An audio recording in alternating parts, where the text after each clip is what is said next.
Ndị be anyị ekene m unu ebe nọ na-anụ unu ebe nọ na-enene maka mbụkwa nwanne unu nwoke onye na-agbasa ụzọ onye eziokwu dị n'ọnụ onye na-ekwukwana ya ka o siri onye na-agwa ụmụ ụwa eziokwu onye na-asị ụmụ ụwa wepụ aka n'ọkụ wepụ aka ite na mmadụ ibe gị nsị n'iru onye agwa gị gbawa m ka o siri onye akwụkwọ gị sị gị na nna ịkpawa na ajọ ọhịa mma agwa gị. For this video Ebonyi son me nwanna asị ka m gwa gị ahụ ha wepụ aka na ebe anụ ị na-aga. Ji emewe ihe ị na-eme. Continue with your tribal promotion ị na-eme ofiti gị maka na ọ nwere ihe mmadụ na-eme mejọ bawazịa na ajọ ọhịa ya agwa onye anọkpawago na nkụ ajọ ọhịa dị gbago nkụ na ajọ ọhịa. Ebonyi son wepụ anya n'ebe Ebuka Obi nọ, wepụ ọnụ n'ebe Ebuka Obi nọ. There are some people who ikwu okwu like this, they will not respond to you mana mmụọ so ha na-azụ will fight for them. I always say this thing. Wepụ ọnụ n'ebe Ebuka Obi iwọchigo the traffic onye obodo na-egenerate maka ọ na-ekwu against the church o feel na he's rich Christian na-ekwukwa against the church.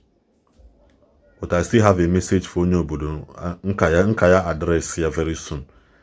Because ịkwatu ewu na ọgụwa ya alụ ya. Ịkwatu ewu na anụnwa ọgụwa ya alụ ya. You not enjoy traffic, not enjoy popularity, not enjoy anything. But if not for anything, Ebonyi son, for the sake of your for the sake of your family, for the sake of your family, maka mmụ maazị eme etonite echi kpụba alụ ihe ha na maro.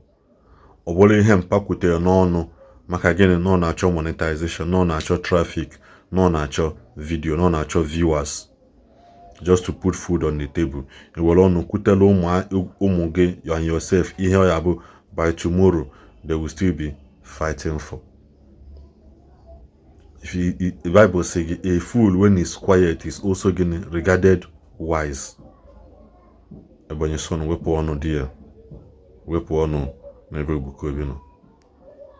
Obasaro gi hobo no na just wepuli ono. Ebuka Obi analogo nwunye gị. Ebuka Obi has never been caught nobody's sleep with nwunye mmadụ. Ebuka Obi egosibe ebe mjidebe ebe ọ na-alụ mmadụ ana n'ike moto n'ike. Everything he has been given bụ free which he earned for his love for the people, for standing in the gap for family, for standing in the gap for something kwesịrị ịnapụ ndụ mmadụ.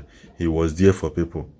Somebody like this he kwesịrị ibe n'epụla anya ya bụ ihe ọ na-eme. Ọbụrụ afa gị ka o ji alụ ọlụ, ọbụrụ afa nna gị ka o ji eme ihe, ọbụrụ afa ezinụlọ, ọbụrụ afa ndị Ebonyi steeti nke o ji aba afa ndị Anambra ma Imo ka o ji eme ihe. Let God who he uses his name na say no use afa Chukwu as a scammer, being God na akpọ na ọ bụ scam. Let him be the one to judge him, because we will not know the value of what we have until we lost them. Prophet TB Joshua is a living witness of we don't know what we have until we lose it. Ana ha ama nkwa million na mgbaka mgbe oyi ezo kwado no mgbe ọzọ.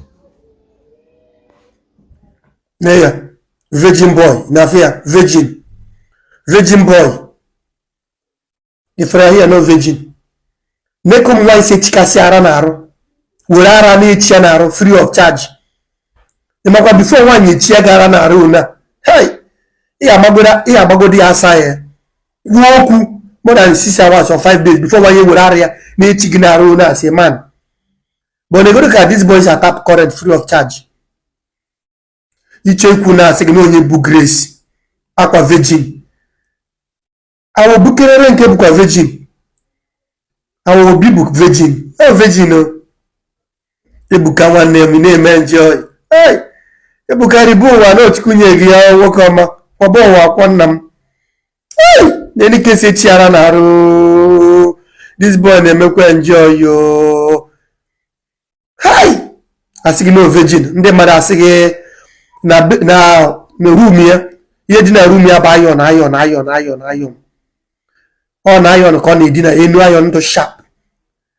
Ebe ọ na-edina bụ enu sharp object, sharp stones. Ka Chukwu wezi ekpere. O nwere kwa bed. Ana awore gị. Ị na-emisi ka ngwere. Na-emisi ona. Ana asa gị isi. N'ebe skin this boy.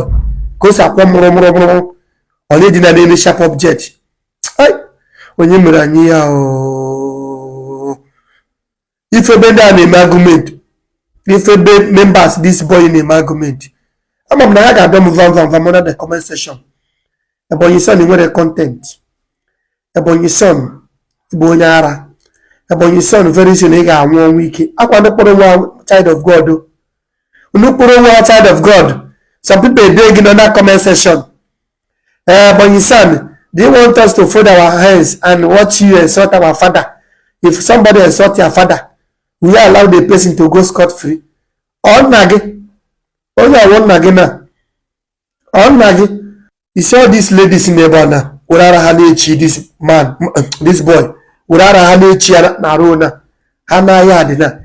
If you see now what do you queen how? I'm good marker. Yes, me put a batana. It's can be shady. Can't you check on me? Nobody Americans up tana. But they can Aramado. Some married women or chamber. Oya Gurubo ni sigi waya merego ni sie. Urara ya nechu woke na Rona. Neya. Na iya. Hana ya the friend have a tiger. I say no virgin man, sorry, virgin boy. There, only Marania. When you forget me now, careful, the wife of local government chairman of Omia, near Miana. How not possible? They are too busy because they are too busy. Omia can have good out after secondary school, the university have been here. After university, they made their masters. I will time all these things. Come as Obi Kubana, ko Munye, ko Emekofo, Munye ko Omuya. You understand me now? Ko Ifan Oba, Kando Oba, ko Mike Adenogu.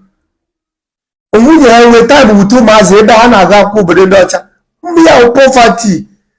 Oh, Biamo, when you are poor, you begin to behave all these things. When you find your time, man. Mesbo businessman in the JSB go now control billions of naira. We know what time all these things. Ebon as madam Nayad, Naza call. Oh, Biam, once you are poor, open the gadro, when I call sad. And actually, feel an email, you would have chill this boy in our room now. Without say Chiaro, Iguana accumulate. He may pay a house, Iguana jump from heaven. He did a hustle. He got bamboo. He went shop. He went shop. He made off ma. He never man and patronize. He never would go. And I know he could talk now without more. He went shop. And what mother will never fall from heaven. And when we shop, then that's why the money. My gather place they pay ya. So just say off my customer will come. They will sell. Oh, I cannot charge you sense more than us. Or when not check out for the men's and then usually here. In the morning, you take a bath, go to your shop or your working place. Opening a roll every by the end of the month, opening a shop, you run with a profit. In kind of way, for you business, yeah. Got around and this our boy here. This our brother will be carrying 100 days fast and prayer. 100 days, but 3 months. Iji Korego. Rapu digi before you get stars diga atago one yozo to him. Over the bagacha 100 days fast and prayer. That stars had a day no problem. Dia nye hustle. Ina gwa has no virgin. No ina grace ya diche. But you don't allow grace to disgrace you. The maraptas give me content. If you disgrace the Igbo land, you disgrace the Bobble. Because you are not supporting the Bukereke. You know, if you're virgin, if you got a virgin boy here, if you got a virgin, you put on that comment section and then I can call you. You can check out their profile. If you can have a chat, opinion. If you can have it, Pamusa. There are virgin boy, make us Urara Chianaro, Skisi Chiaranaro, there, and Chiara. Free of charge. Some men do man go to Dio without an H&R, Nago Brona. Come Africa, when you Merania. Ndi Igbo, Merania. Tabi a Giga Hosu, a bambo, Fumana, bambo. Anyway, I'm going to blame no government because open already. You go charge script and you go. All these things, man, I remember the time for all those things. Yes, now. na me talk about the ọrụ omenala na ọ na-abụ ịgụcha school gọọmenti enye gị ọrụ. Yes, now imagine time for this fita young guys nwere future abanoro were ara na-echi this boy na arụ na-apapụ current free current oru echi na-asị no virgin osisi amụrụ ya o metụbekwa nwaanyị aka efu ndị mmadụ na-aṅụ iyi ọkwa na our papa our prophet obikerere nke metụgo nwaanyị aka na-ekwife ga-emi ya efu mmadụ na-aṅụ iyi ka nwa onwe ike ọbụna this boy na-awọchi ebe a na-emetụgo nwaanyị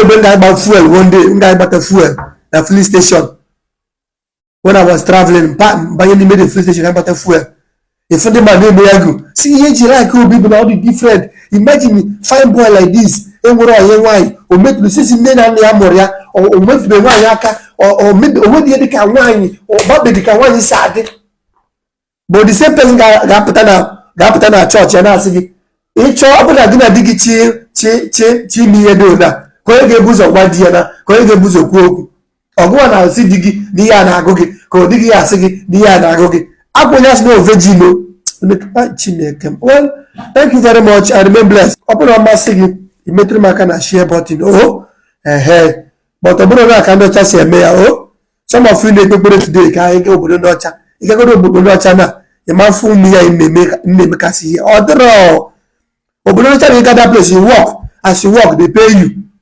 You nwere time ma ọ bụrụ na nwere obodo ndị ọcha ebe ị ga na chọọchị dị ya 1 hour is okay 30 minutes onwe bụ onye gasị gị nye offering onwe gasị gị time for offering na gị nwa ọmasị gị itinye ọmasịwa gị nobody will force you. And ịma mfebe ụmụ nwaanyị were ara na-echi pastor ma reverend na arụ na n'obodo ndị ọcha ọ dịrọ akwa some country enwere chọọchị because o nwere some country anaghị aga ụka and I do find more than us.